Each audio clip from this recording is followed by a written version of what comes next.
एक young entrepreneur थोड़ी परेशान थी। उनकी नई टेक कंपनी अल्फा एलटीडी ने अपनी सिस्टर कंसर्न बीटा कॉर्प को सॉफ्टवेयर सर्विसेज प्रोवाइड की थी। पर सवाल ये था, जीएसटी इनवॉइस पर प्राइस क्या लिखें? अद्वैत उनके टैक्स मेंटर केबिन में एंटर करते हैं और मुस्कुराते हैं। मीरा, रिलेटेड पार्टी ट्रांजैक्शंस में प्राइस ही सब कुछ नहीं होता। हमें GST valuation rules, specifically rule 28 को समझना होगा, अद्वैत ने कहा। अद्वैत ने व्हाइट बोर्ड पर लिखा, डिस्टिंक्ट एंड रिलेटेड पर्सन्स। उन्होंने समझाया, अगर कंपनीज के बीच कॉमन कंट्रोल हो या वो अलग अलग स्टेट्स में रजिस्टर्ड ब्रांचेस हों तो वो रिलेटेड या डिस्टिंक्ट मानी जाती हैं। यहाँ ट्रांजैक्शन वैल्यू हमेशा एक्सेप्ट नहीं होती क्योंकि चांसेस हैं कि प्राइस इन्फ्लुएंस हो जाए।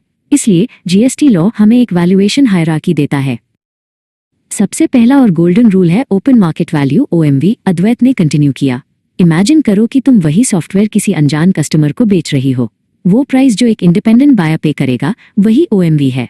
अगर अल्फा वही सर्विस मार्केट में 5 लाख में बेचती है तो बेटा के लिए भी 5 लाख हाई वैल्यू होगी, चाहे तुमने उनसे पैसे लिए हो या नहीं। मीरा ने पूछो, सर अगर प्रोडक्ट बिल्कुल नया हो और मार्केट में उसका कोई डायरेक्ट प्राइस ना हो? अद्वैत ने समझाया, तो हम रूल 28B पर जाते हैं, value of supply of goods और services of like kind and quality. मतलब मिलता जुलता प्रोडक्ट जो मार्केट में अवेलेबल हो। हमें उनके फीचर्स, क्वालिटी और रेपुटेशन को कंपेयर करके वैल्यू फिक्स करनी होगी। तभी बेटा कॉर्प के सीएफओ संजय वहां आए। उन्होंने एक प्रैक्टिकल सिनेरियो रखा। हम अल्फा से गुड्स ले रहे हैं ताकि हम आगे किसी अनरिलेटेड कस्टमर को बेचें। क्या हमारे लिए कोई स्पेशल ऑप्शन है?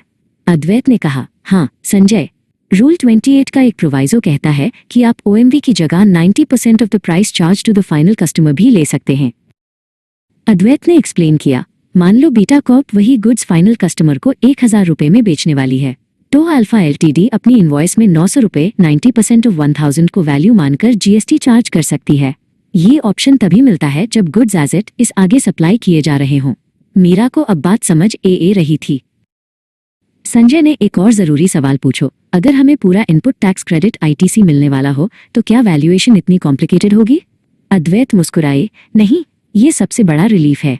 अगर recipient beta Corp full ITC लेने के लिए एलिजिबल है तो इनवॉइस पर जो भी वैल्यू लिखी जाएगी use high open market value मान लिया जाएगा, चाहे वो वैल्यू नॉमिनल हाई क्यों ना हो।